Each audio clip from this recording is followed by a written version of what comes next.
to talk about a concept called digital twins. And most of you are familiar with the concept of theory of mind, which is our ability to understand what another person's thinking. And Sapolsky says, unique to humans is our ability to understand what another person is thinking about what another person is thinking. And so this concept of having a simulation of another person or a derivative of a person can be extended to the way the internet seems to be evolving.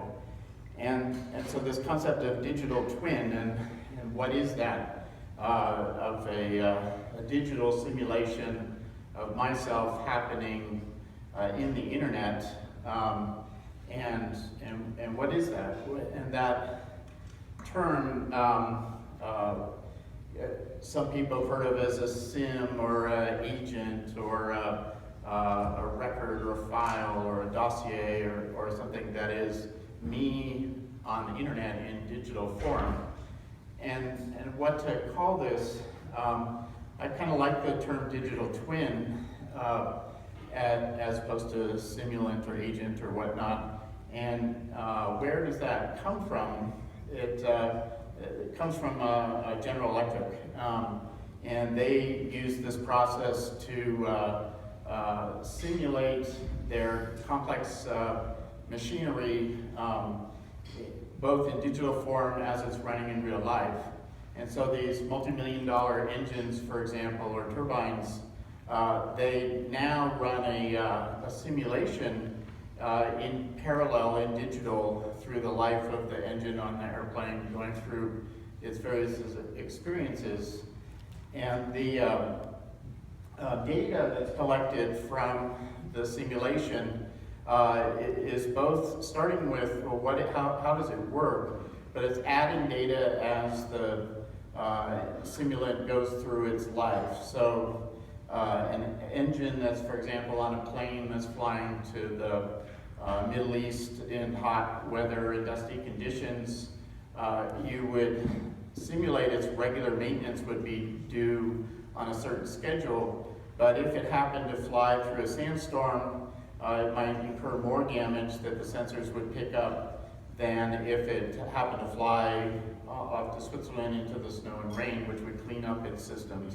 And so just having a maintenance schedule based on the predictive needs of an engine doesn't take into account the real world circumstance of what kind of experience the system is going through. And so the same concept can be extended to simulating other things like people. And this concept of a human digital sim or digital twin already exists and has for a long time, even since Lloyd's of London, which started with a book of, is Kevin a good guy, and what kind of history of people had working with Kevin. And that's evolved into our FICO score or our credit report. And there's lots of other records that are kept on us by government and by our friends and by private companies that are essentially simulating who we are at a default. And as more data becomes available, the simulation becomes more accurate as far as what's the history of me, what is the current circumstances, and then you can use that data for predicting what is going to happen to me or what am I going to do in the future. And so this is particularly relevant for, say, health, for example, or the popular metadata that intelligence agencies now collect on people, where the details are less important than the bigger picture of, well, who is this person, who are they interacting with, and what are they likely to do. So private companies do this and have been successfully for a long time. So the four horsemen that people like to call them, with Amazon, Apple, Facebook, and Google, are collecting detailed data on each of us, both of our preferences and our actions and our history, and they're developing a model that I would use this GE term, Google Twin, or a digital twin, to be the predictor of what we're likely to want in the future, or what we're likely to need in the future. And we opt into these things, like we don't opt into a credit report, we just get one. And we opt into a Google or Facebook by using it and clicking a very long terms of service agreement that says the information that I'm offering to Amazon, they're going to use to improve my experience. So it's a valuable exchange, and as long as everybody is working in a constructive way, it obviously is valuable, or else these things wouldn't be succeeding as much as they are. And so that's our active opting in to give my search information to Google, or my friends to Facebook, or my shopping to Amazon. And what's happening with this data is, of course, it's using to make my life better. And increasingly over the last couple of years, the systems have been asking to volunteer in even more data. And there's a law of, I would say, people willing to volunteer twice as much of their personal data each year as than they felt comfortable with the year before. And this seems to be continuing year after year. Now, if you volunteer in your phone's data, as to use Facebook Messenger, for example, you volunteer, if you use it at all, if you accept the terms of service, to have your microphone and camera be turned on anytime, whether or not the phone is on, whether or not you're aware of it, to record any audio or video that's happening in your bedroom, or as you're arguing with your friends or whatnot. And you're volunteering this data into their database by agreeing to the terms of service. And most people aren't too much aware that they're doing that. But the things that a phone now collects are extensive in terms of not just your audio and video of what's happening 24/7, like how you're sleeping, but your location and your if your location's in a car, how fast are you going, where are you going to, where did you just come from. All of this data is part of your digital SIM, or your digital twin, that in the case of Facebook or Google or some of the others, you've already, odds are, volunteered it in and agreed to the terms of service. And why is this good? Well, for example, if you use Waze or Google Maps, the volunteers who are on the freeway who volunteered in their phone location information can be figured out, well, how much traffic is there on Highway 80 in this section? And that's read from the phones, how fast they're moving in that particular area, to give a map that helps all of us predict our time to the airport, for example. But that wouldn't be possible without lots of people volunteering into the system, or the commons. However, why that's bad is obvious. And there's the default things that your phone can keep track of, but there's increasingly more things you can do with an unmodified phone. For example, holding your finger over the flash that it uses to shine a light through your blood flow to monitor your heartbeat. This is just an off-the-shelf phone without any modifications but software. And the Internet of Things and biomedical things is improving rapidly, with things like Band-Aids that can measure your blood glucose or your stress or other sorts of things. that add to the database that you volunteered into your phone, that you volunteered into your digital twin, and this can improve the accuracy of the simulation of you and improve your health-related things. And so the amount of information you can start to collect about a person is extensive, and down to cell by cell, neuron by neuron, chemical by chemical, day by day, and create a more and more accurate model of what a person is thinking, what they're doing, how their health is, how their metabolism is, whether they're good or evil. Humans and biological systems have immune systems. This is a before and after picture of a brain tumor, before on the left with the tumor at size, and then this is an immune response to that tumor that is able to break it down. And basically an immune system deals with infections or aberrant behavior in the cells, like a cancer or an infection.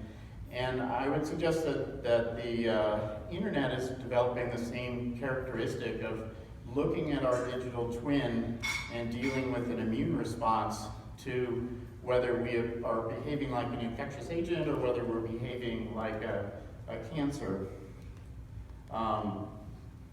So this is an example of, or a live video of immune T cells attacking a cancer cell. So the long one is the cancer cell.